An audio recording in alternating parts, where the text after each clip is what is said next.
Hello and welcome to Will It Fun Dust Devils. My name is Mr. Kaibot. I'm Sarah from Thornhill Gaming.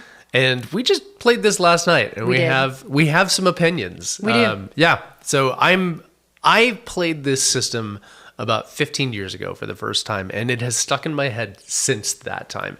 It was first published in 2002 as just Dust Devils, and then it was re-released in 2007, and it became Dust Devils Revenged. Because why not? You have a sequel, you just throw Revenged on there, or Son of the... Why not? That tracks. yeah. Or like Electric Boogaloo. Ooh, yes. Yeah. Jean-Claude Van Damme was in that. Mm-hmm. He's not in Dust Devils, however. Did you like that could segue? be. He could be, yeah. Could be. Oh, yeah. I would love to see You don't him know in what a he does Western. in his spare time. I would love to be at a table with Jean-Claude Van Damme in a Western RPG. That'd just be weird, man. Yes, it would. The weirdest, beautifulest thing. That's something that I haven't mentioned yet is it is a Western RPG. And I think that's one of the reasons why it stuck with me is because Western RPGs, it's not something you really encounter a whole lot.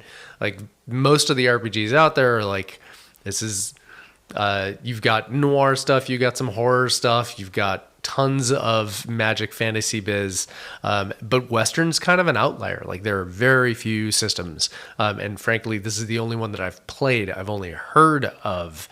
I think one that you've played. What is that one? Deadlands. Deadlands. Yeah, I've heard of Deadlands. Haven't played Deadlands.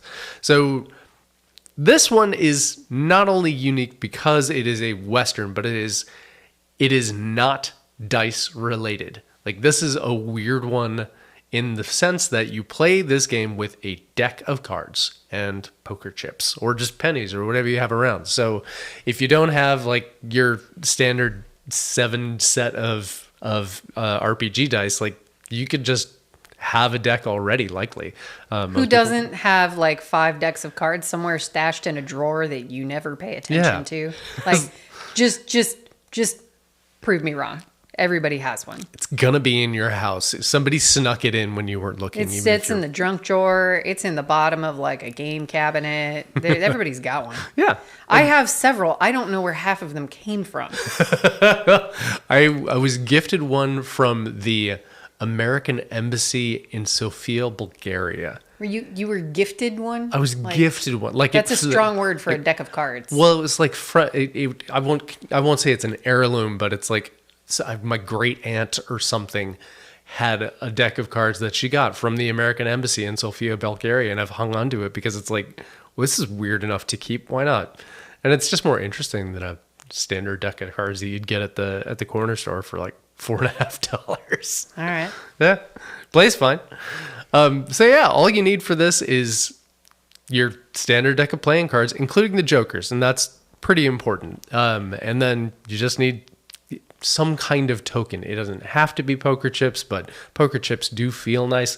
Myself, I splurged and got these sort of, I don't know what metal they are, but they look silver and they're very piratey kind of coins. They're about the size of a quarter and they just feel good and sound good and they're fun to play with. So I got these just online and they're not all that expensive. So that's just how I roll because I like cool little tokens like that. Mm-hmm. That's just me. So yeah, poker deck playing a card or a poker deck of playing cards, including the jokers, and then just some counters of some description and note paper because that's handy. For those of you that take notes, I don't really take a lot of notes. Well, I'm thinking you can. So for the character, and this is also an interesting thing about the characters themselves is that the characters are they're another sort of offshoot or off the beaten path. They're done in an unusual way, at least in my experience. So in most games you have some dice and you roll some dice and those are your random stats. And in this case, you are choosing everything that your character has in terms of their qualities. Your character has 5 things that make up the character. They have a name, which you don't necessarily actually have. You can just be in... Raise your hand if you just go to fantasy name generator every time you need a name for something.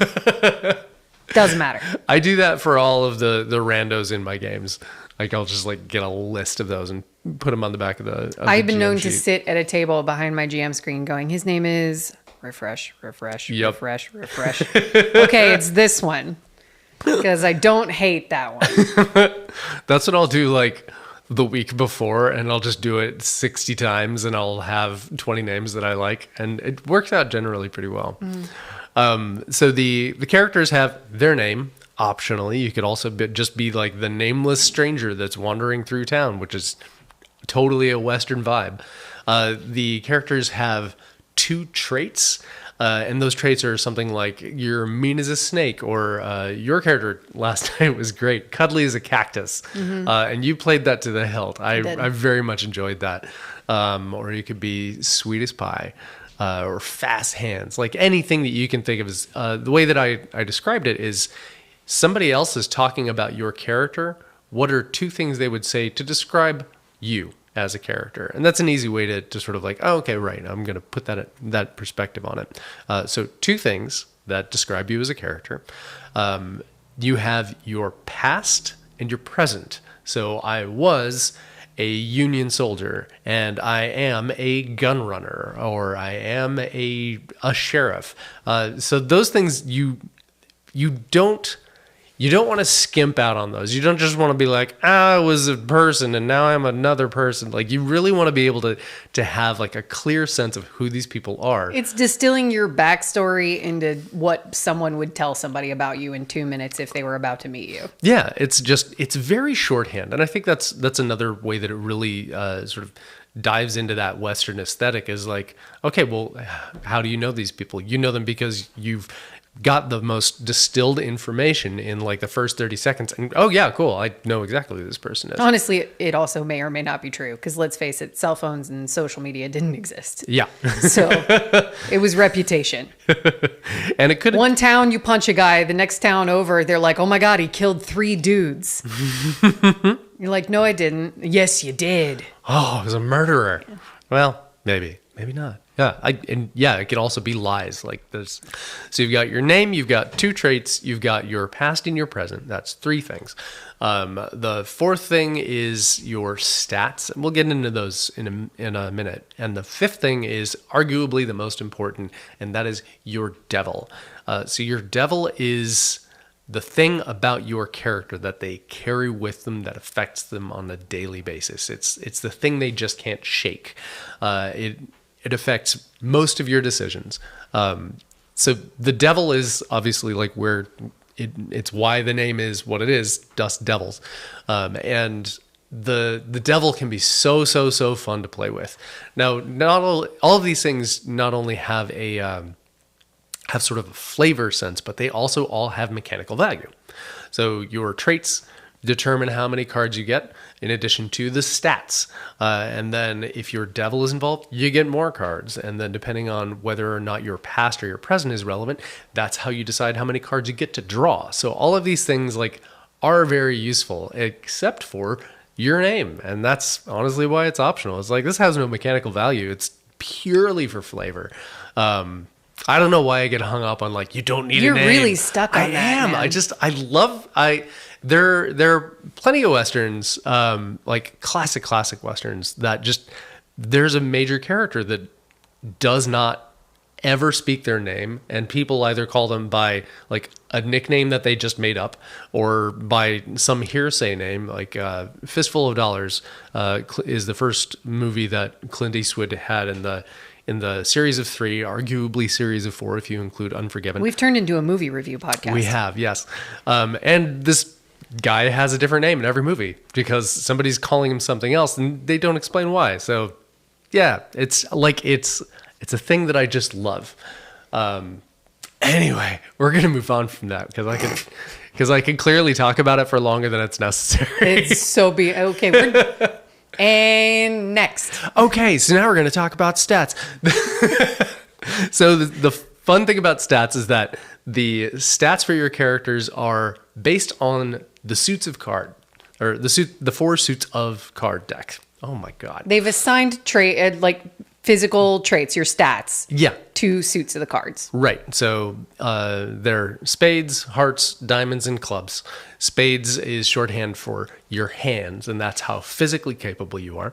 Hearts is basically your charisma, how influential you are as a person with other people. Diamonds is short for eyes, and that's not only your actual senses, but it is also generally thought of as your wit, your intelligence. All of those things kind of wrapped up together. And then clubs is guts, and guts can be a lot of things. And this is also one of the things that's kind of nice about the system, is that you don't just have one stat and it is only one thing. You have, in these 4 stats, like a huge array of choices that you can make from okay, well, I'm going to use my hearts to be a charismatic individual, or I'm going to use my hearts to try to scare somebody. So guts is not... It's distilling down your D&D stats. Instead of having that whole column of everything being separated out, it's just all the one thing. Right, exactly. Like skills, that's not even a thing. You don't have 20 skills to adjust based on what your stats are. You just have these 4 stats. So in the character creation process, you take 13 points and you put them in your stats however you like. They can't be above 5, and they shouldn't be, I'll say they can't be below 1, because during the game you can 0 out, and that doesn't kill you, but we'll get to that. So between 1 and 5, you pick these, or you assign 13 points to 4 stats, and that's it. That's your character. You can do a character in 5 minutes, 10 minutes. If you have a clear idea, then it's going to be super easy. If you don't have a clear idea, then talk about what kind of story you want to tell. And ultimately, you should be doing that anyway in a session 0 or something. But man, we're playing a Western. I think I know what to expect. So yeah, it's really easy to create a character. And the way that the character is designed, it really just, like we said, it distills it into somebody that you can recognize and understand immediately. You know who that person is right off the bat. And that's one of the things I really like about this particular system, is that instant familiarity. It's I can't say enough about it. Clearly, I'm gonna shut up for a second now while I drink my tea. Okay. So the devil. Let's talk about the devil a bit. In the rule book, the author Matt Snyder, he says that the purpose of these stories, why these characters are in these stories, is to ultimately wrestle with the question: are you going to shoot, or are you going to give up the gun? So that specifically, your favorite thing, a moral quandary. Yes, a moral quandary. It's Kai lives for moral quandaries. Oh, it's my favorite.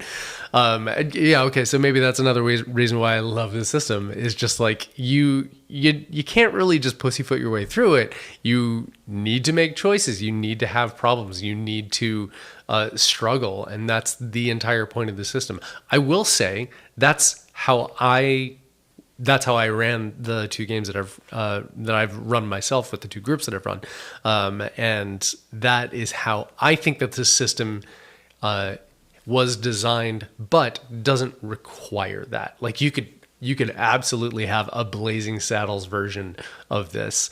I think that mechanically, you might have to do a couple of things a little more generously, but ultimately it's not going to be something that's gonna scare a dealer. A GM is called a dealer in this system. Scare a dealer who's just hey, we're gonna sit here and have fun in a Western. It's just a storytelling game. It's a storytelling game that has its own simple, basic mechanics. Yeah. And you can do whatever you want with it. As designed. It's just it's rules light. It's super distilled. It's just, okay, you've got it. Now, what kind of story do you want to tell? Now, in terms of what story, or how that story is told, there's something that's stated in the rules that I think is honestly give or take. And this really depends on what your group is comfortable with at the table. So in the rule set, it says that this story is told, it's managed by a dealer, who is the GM, but it's told mostly by the players. So the players are supposed to have each, like, this is your moment. This is your introduction of your character. Okay, it's your scene. Tell us what's happening in your scene right now. And then the dealer will interject with, like, throwing a problem or introducing a character. Some of the other players might introduce a character. And then it'll eventually move on to another player's scene. So it's supposed to be, according to the rules as written, it's supposed to be told in these vignette, this cascading scene of, like, you're watching a movie, but it's each, like, this is your scene and you tell it, and then I'm coming in and I'm going to add something to it. Honestly, I think that you really need a fully dedicated, committed, agreed upon method of doing that with the group to be able to say, okay, we're going to just roll in on this. Everybody has a scene. Okay, your turn, your turn, your turn, your turn, and then you have the story there. I think it's the way that I play it personally, the way that I am most comfortable playing it is the dealer presents something and then people just kind of roll with it as they need to. So in the game that we played, for example, like I had a completely different story in mind than what actually happened. Like I had prepared for something different. But that it wasn't necessary for me to say, like, wait, stop telling the story that you're telling, you guys. I need you to be on But this railroad. that's also GMing in general. You're Right, either on rails exactly. or you're not. Yeah. So I think that this can be. So I guess if you pick up the system, something to note is you can take the rules as written, the storytelling method with a grain of salt. It doesn't have to be the scene vignettes. It can just be like any other. Like I am the dealer. I am telling the story, and you are controlling your characters through whatever you do. That's my personal opinion. So I think that you can have a little more flexibility than the rules provide. The thing that I would state in that sense is that you never want to, and this again is GM sort of general stuff, you never want to give a plot. You want to give a problem. So yesterday the problem was pretty clear. Something was discovered and then a bunch of things happened.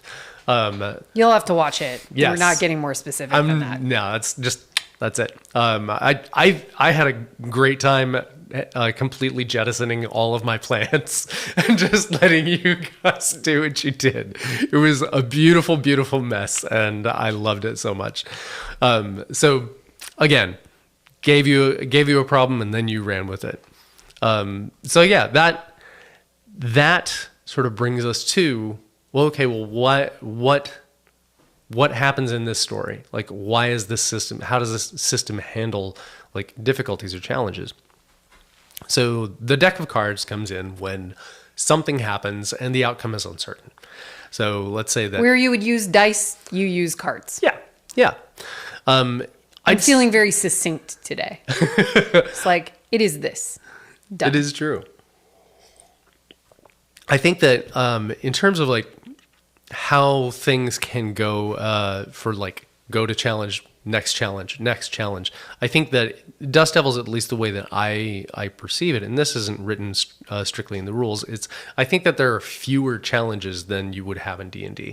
So like you deal fewer hands than you make rolls in D&D. There are two types of hands. One type of hand is called a stud hand, and that's just that's a player against an obstacle, and that obstacle could be like a rodeo and you're trying to rope a steer, or you're trying to cross a river, or you're trying to. We all know how difficult it is to cross rivers. Did anybody play Oregon Trail? Oh my God! Oh, all of the cattle. Oh, So many R.I.P. people died. Yeah. So yeah, that would be all right. You have a difficulty level, and that difficulty level is how many cards the dealer deals to themselves. And in the book, it says like if this is a minor challenge, the dealer only gets 3 cards, and if this is a major challenge, then the dealer might get 9. So the dealer deals themselves a hand, and then the player gets a hand as well to address the challenge that they're encountering. So they take 2 stats, and those stats would be like, I'm going to ford a river, so I'm going to use hands and diamonds, or spades and diamonds, hands and eyes. So I'm going to use the physical strength that I have, and I'm going to try to tell the story of like, I'm going to look for a break in the river or floating debris that I can hop over. So you're trying to tell how you're approaching the problem. Then you add those 2 stats together, and that's how many cards you start with.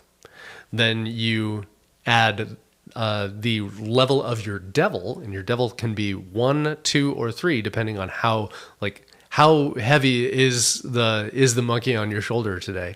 You add that many cards, and then if either of your traits is relevant here, then you get 1 more card. So you'll end up with these big hands a lot of the time. It felt kind of absurd. I hot take, I didn't love this system. It's not bad. It's not my cup of tea. I felt like you ended up with like 11 cards or some shit. And I was like, this is a lot of cards. And I have like 4 different versions of a poker hand. And so it didn't feel like there was a lot at stake. And the fact that everything adds and nothing subtracts felt like I couldn't lose if I was doing something that had all played to my stats. Yeah. And it was really just a matter of, did somebody happen to get better cards in their giant hand of cards, which were at one point we were dealing out almost an entire deck. Oh, we dealt an entire deck. Which felt crazy to me. I was just like, this is too much. Yeah. I would have preferred it being played out as actual poker hands. Yeah. A proper poker deal. I think that there is a version of like tweaking this game and rebuilding this game so it is a little more sensible in that regard, because I felt that way too. Like as the dealer, I think we had maybe 7 or 8 challenges altogether. Actually, no, we had more because we had like a little sort of a blitz round where we met the characters and each of them encountered some problem or 2. So we had, I think, maybe 10, maybe 12 challenges throughout the entire game. And the players won all but 2. And the way that a player is harmed or wounded is if they lose against the dealer's hand, or if they lose against another player's hand, then depending on the strength of that hand, they will reduce their stats. So if you have a 4 of a kind, you will remove 4 points from your stats, and you do that by seeing what suits are in the hand, and then you get to pick 4 points among those suits. So there's the lethality of the system. It feels super nerfed. It's real low. Yeah. How do you win Dust Devils? Min-max your stats, pick 2 things that you're pretty good at, go high in those. And then just lean into your character and only do shit your character would be good at or is interesting. You're going to basically have a giant hand of cards every single time. Yeah. And that is a struggle for the dealer because the players are going to pull their character, or they're going to guide their characters exactly like you said, towards their stats. They're going to approach the problems like they are a hammer, everything's a nail. That's why I felt like the devil wasn't really a problem. It just aided me in everything I was doing because it got me extra cards. Yeah. So if I were writing it, I would probably have played it where the devil takes away cards. Or is some kind of hindrance to your success, because the fact that it just helps me win every time, I'm like, cool, no problem. Like I'm Superman and it's working every time, unless somebody happens to draw better cards in their deck. And then the level, like how fucked you are really depends on how whoever won the hand decides to tell it. So that even feels kind of potentially nerfed to me. I don't know. I felt like there wasn't a lot of stakes. Yeah, the players do feel pretty overpowered, and that is a detractor. I don't mean I'm just shitting all over your system that you're all excited about. Nah, I mean, well, the thing about we are also coming from a perspective where like we play D&D a ton, and D&D like you encounter something and there's mutual damage, and that is one thing that this system is missing. Like there is a winner and a loser. I mean, there are some levels if there are like 3 people trying to do something, only one of them can win. If you've got 2 people trying to do something and then 2 people are over there and they've got a totally different angle, then like you've got a winner and a loser in both columns. But if you win, you just win. You can't be shot in return. Like it is, if you are overpowering from the beginning, you might just steamroll your way through the problem the entire time. And it can feel that way. And that's something that I think that if you are working together as a group to kind of tell the story, that is a way that you can like acknowledge, hey, we want people to have some threat here. We want people to have like, we want you to be able to experience damage or get beat up. Like that's something. I mean, it depends if that's the kind of game you want to play. You could also just look at this kind of like Fiasco. There's no stakes in Fiasco. Yeah. You know, Yeah. It's just how wacky does it get? Yeah. You know, this could be like, well, we're just all going to sit down and tell a Western movie. And let's be honest, most of those are not very interesting. They're good and I enjoy them, but they're not that interesting for the most part. How do you define interesting though? I don't know. Like, I don't know. yeah. I don't go, wow, that was an excellent film. Or that Western really made me think. It's never a sentence I've said. I enjoy Westerns, but I don't ever look at those and go, that was thought provoking. Like, they're just not. They're just not. That's pretty fair. Yeah. The good guy's going to win for the most part, you know? And it's just about watching how the good guy wins. So if that's the kind of game you want to play, go for it. Just because I'm shitting all over it doesn't mean you can't play it. We can't all like everything, guys. It's true. So let me ask you this though. Did you have a fun time? I did. I just felt like it was low to zero stakes. And I found it frustrating when you do lose a hand that there's it's all out of your control. That what happens next could entirely screw you over. Yeah. But you can't do anything about it. And so then but yeah, the harm didn't feel very like a big deal. I could see if you were probably playing in a longer game or what have you, it might come into more play. Yeah. But yeah, I felt like it was a very low stakes game, which again is something some people really, really like. Yeah. I happen to, I was like, if it's going to be dangerous, I want it to actually be dangerous. Yeah. And I didn't feel like I needed the cards. If we're just going to all sit around and tell a story, you know, we could have just as easily flipped a coin to decide who got to narrate it. And that would have felt equivalent to me. So narration, I'm glad that you mentioned that because at the end of a hand, there is something that does lean very far, that leans very acutely into the shared narration territory. So whoever has the highest card in their played hand on the table, like if you've got 10 cards, you only get to pick 5 to play. So the other just disappear. So whoever in their 5 cards has the highest card on the table, so like you've got the ace of spades is the highest card, and then the ace of hearts and the ace of diamonds, ace of clubs, because the suits are ranked in that order. So whoever plays the highest card gets to tell the story of how this challenge is resolved. Which means if you failed and you get the high card, you can basically nerf your failure. Yeah, absolutely. Or if you have a couple of people who are sort of in the middle of the rankings, like if everybody's going for the gun on the floor and there are 4 people in the challenge, only one of them is going to get that gun. So one person wins and everybody else loses, but the narrator gets to guide the story in a way it's like, well, you got the gun, but I ran out and I grabbed the money and now I'm out the door on my horse. So I was like, oh, wait, so I got what I wanted, but I didn't actually win because the goal was over there because of how you narrated it. Yeah, which to me feels unsatisfying. In a thing where if I'm going to roll dice or draw cards or anything, I feel like if we're all going for an objective, I don't know. I feel like if we're all going for an objective and there is a randomization to how it turns out, I kind of don't want somebody to be able to steal the objective. I think that's something that I like about this system because it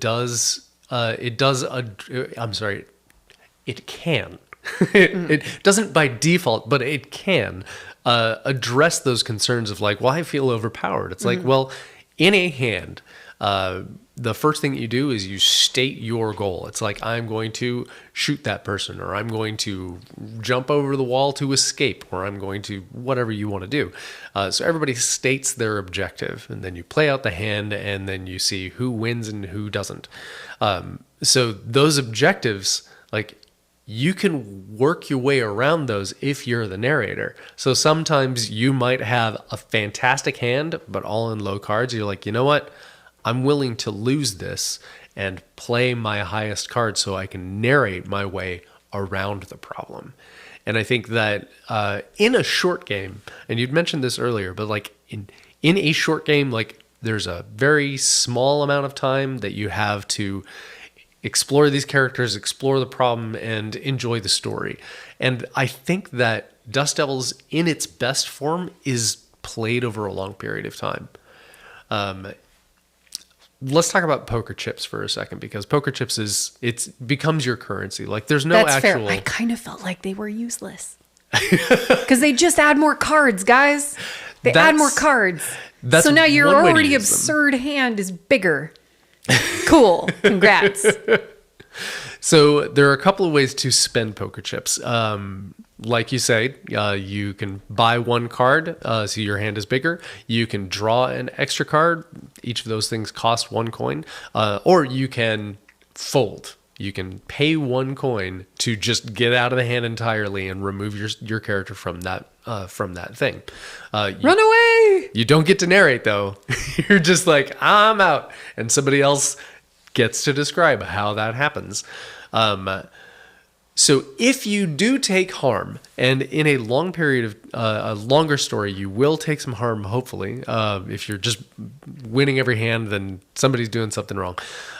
So when you eventually take harm, you spend your chips to regain those stats. And that's pretty expensive. So let's say you had a stat of 4 and it's gone all the way down to 1. You want to raise that stat back up to 2, you have to spend 3 coins. So your stat is going to become 2, and you add a coin. So it's your new stat plus 1. So if you want to bring it up to 3, it costs 4 coins. If you want to bring it all the way back, it's your stat plus 1. We can all math. Yeah. So if you're going from I'm giving 1, you so much crap today. I'm just saucy today. You're just cuddly as a cactus. I really am. I really, really am. So if you were to bring your stat from 1 back up to 4, it would cost like 9, 10, 11, 12 coins. The way that you get coins is in a hand. Wait, how does it cost 12 to get to 4? You just said it's your stat, whatever you do plus 1. Because you can only increase your stat 1 step at a time. Okay, you totally left that part out. I was getting there. You have to go. You can't just say it all at once. You have to describe the economy. That didn't sound like that's actually what you were saying. What it sounded like was you decide how many points you're going to add, and it's that plus 1. So it's not that. So you have to pay for each step you take back in your... So you pay 2 coins for every single one. And do they get progressively higher? Let's say I'm at 1 and I want to go to 5. Over the course of several rounds, I have to pay the number of the the stat point which I'm getting back plus a coin on top of that stat point. For each stat point that you're getting. Okay. Yeah. So if as got you step up the you ladder. have to buy Okay. up to 2, and then you have to buy up to 3, then you have to buy up to 4. Yeah. So that's why it compounds. So it becomes really spendy really fast. I could see this probably is a better system to be played over a longer period of time, Yeah. because it would feel like there's actually stakes, because it really didn't feel like there were any stakes. Like the fact that you're just like, okay, it's a one shot, here we go. I'm going to spend all my money. Which is what a lot of one shots don't have high stakes, or Yeah. they have extremely high stakes, and that's the jam. But first, I feel like it feels a little hollow as a one shot. Yeah, no, I feel the same way. And when we did our test game, we ended up doing like 4 nights of play, just because we started in slow and they were very investigative, and we didn't have the time crunch. So it was just like it naturally took more time to tell more story and feel more full. So because we didn't have that one night, like the story decided, or the system itself felt like it needed more time, so we took more time. And yeah, I think all of this, it naturally lends itself to that more expansive story that takes like a number of times, a number of sessions to really get where you want to go, to really feel your characters, really enjoy their journey. So that said, the one shot for Dust Devils, maybe that's not the thing. Unless you just want to like, you go in and like you have this and then you'll have a sequel with the same characters, different time. Like that could be fun too. So bottom line is, chips for a one shot feel really useless. But if you are playing over a long period of time, you are actually going to have to decide what to do to those chips. Like, okay, I just got harmed. I lost 4 points in stats. I'm going to need so many chips to regain those. So how do characters die? That is an excellent segue, Mr. Morrison White. So the harm that you take, if you reduce a score to 0, you can still play. You don't just like, oh, I zeroed out, I died. So the way that your character can finish their story is if you are in a challenge and your challenge requires the use of one of your zeroed out stats, then your character enters what is called the end. When the end happens for a character, they automatically become narrator, regardless of what the hands are. They can spend all of their chips to harm other characters. They can just like use them as bullets. Like, I'm going to use all of my 8 chips to just blow you away. They can also use their chips to redeem other characters that are either in that scene or somewhere else and buy their points back for them. So it's just like, this is your last stand. This is your last moment. You get to go out in a blaze of glory. So you either get to die or you get to like rob a bank and vanish. You get to do something awesome. And the game encourages you to make this huge cinematic exit. So the end is this powerful like capstone event for a character that's gone through shit, that's been through hell, taken a bunch of harm, and is now like in their final moments in the story. So it's really satisfying if you get there. But if you don't get there, then it's like, okay, cool. So I took some harm. Now I got the gold. All right, cool. Bye. So if you're going to run a one shot, you just want a high harm, high challenge to force the end. Ideally, but then again, it's like, all right, so numerically speaking, the most harm that you can do to a character in a single hand is 5 points. And that's if you have a straight flush or 5 of a kind. Those are ridiculous hands. Like, even if you have 12 cards and 3 draw, like, that's really hard to get.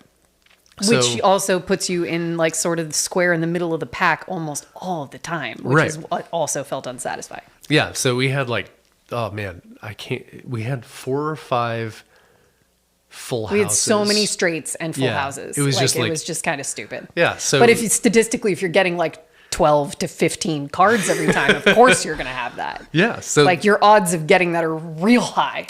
So in order to zero out the stats, you're going to need somebody to have a mega monster hand, the loser not to fold, so they actually take the harm, and that to happen like 3 or 4 times for somebody to really start to be in danger.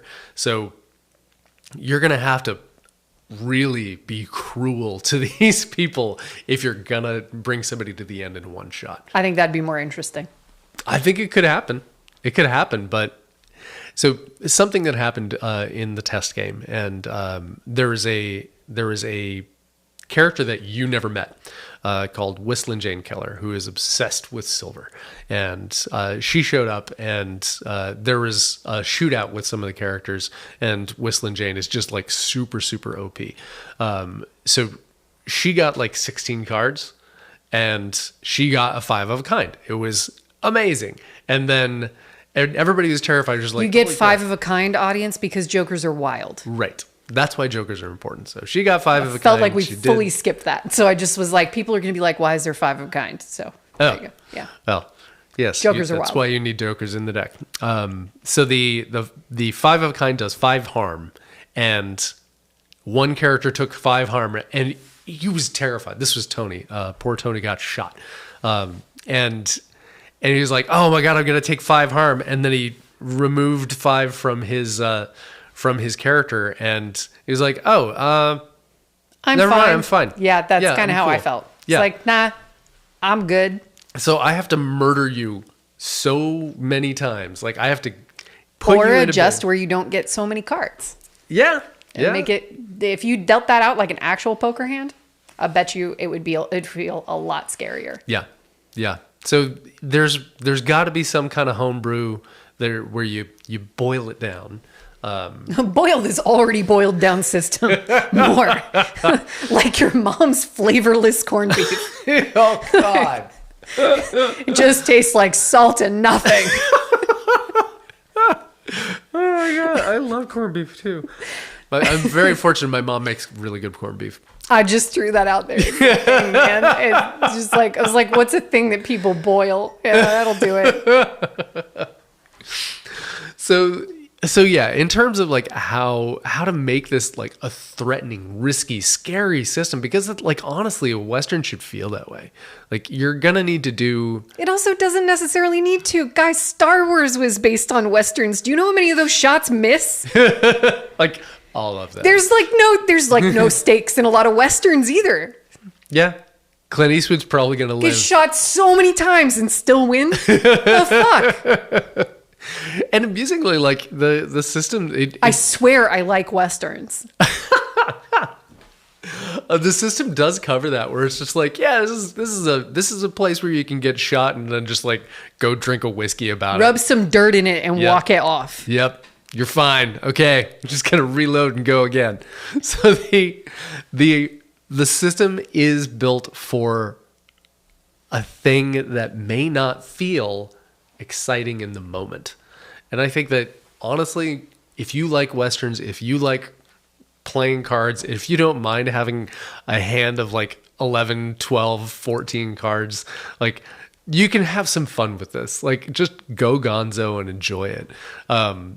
It's worth a shot, in my opinion, and especially because this is something that's very important. Like this game is no longer in print. It is only available online as a PDF.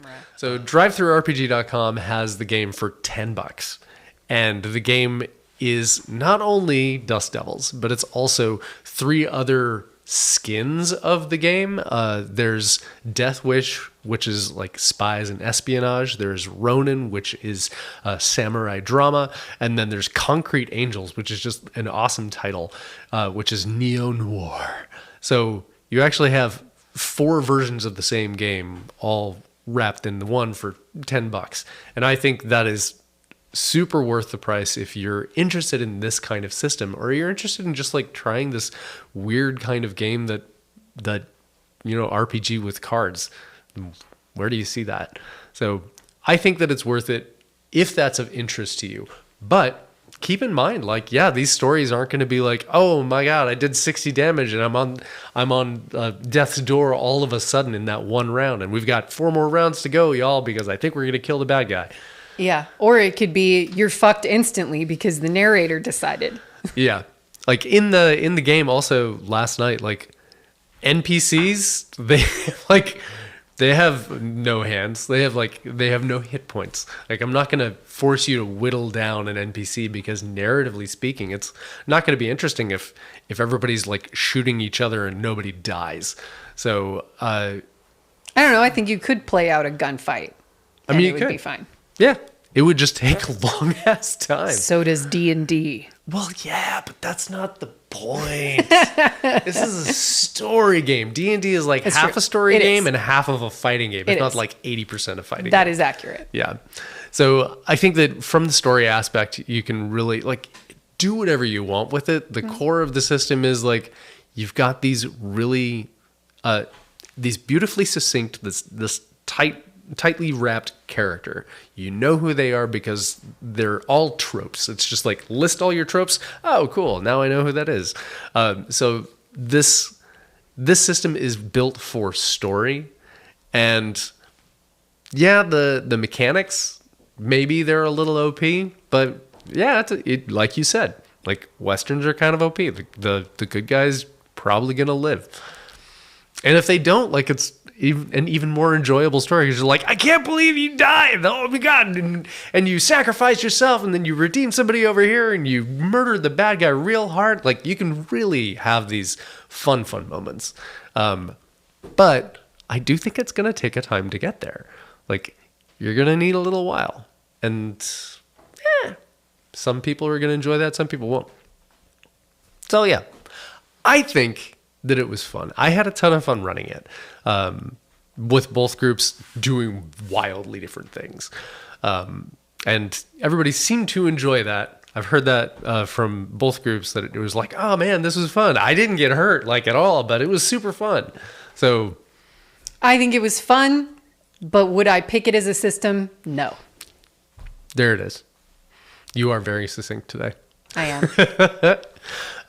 Yeah, I'm gonna play it again if I have the opportunity. I'm not sure that I will with the same characters, or I would want to do a longer thing. Yeah, I think I would do it again if I had some time, if I had a group who could commit to it over a longer period of time, like a real campaign. That would be super fun. So yeah, do you have any other things that pop out?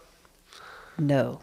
No, she said succinctly. I'm sticking with the trope, man. I'm playing my character.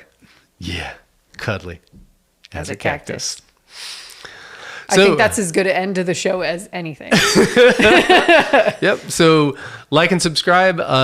We're putting links below to both the system, to a couple of other goodies. I've got some these little things I thought were handy. I built these little A-frame standing... They're table tents. They're info table tents. Yeah, it's like, hey, on one side of it's what the hand ranks are and how much harm they do. A little thing about how you can spend chips. And wagers we didn't even get to last night because it was like, you can bet chips on your hand, on somebody else's hand. You can just bet them as part of the story. So yeah. This little thing is free download in there, and I also, because I'm a huge dork with this kind of stuff, so I built my own deck of cards. It's cool. Yeah, it's cool. Is. I had so much fun with this. So each of these cards is an entire character. A whole character fits on a playing card, and it's super fun to grab somebody and be like, okay, well that card popped up last night. No stress about running to Fantasy Name Generator and figuring out what that guy's name is. It's a deck of cards, and it's just everything basic about him is in there. Yeah. So there's a link to those. Useful for other games too. Yeah, you just need to pull an NPC out of your ass. There you go. Just pull them out of the deck instead. I'll see myself out. So that is available in the link as well, or in the description as well. Yeah, tell us what you think about a system like this. Have you ever played it? Would you play something that doesn't have dice? What is your appetite for games that shirk the norm like this? I know what mine is, and I think I know what Sarah's is now. She has a low appetite for this sort of thing. This particular one. Yeah. I would tweak it. Yeah. That's all. I think it'd be fun to see what we could cook up on that. Well, thank you so much for joining us. I'm Mr. Kaibot. Sarah, again. And will it fun? Apparently it will. I think so. It was fun. Yeah. See you next time.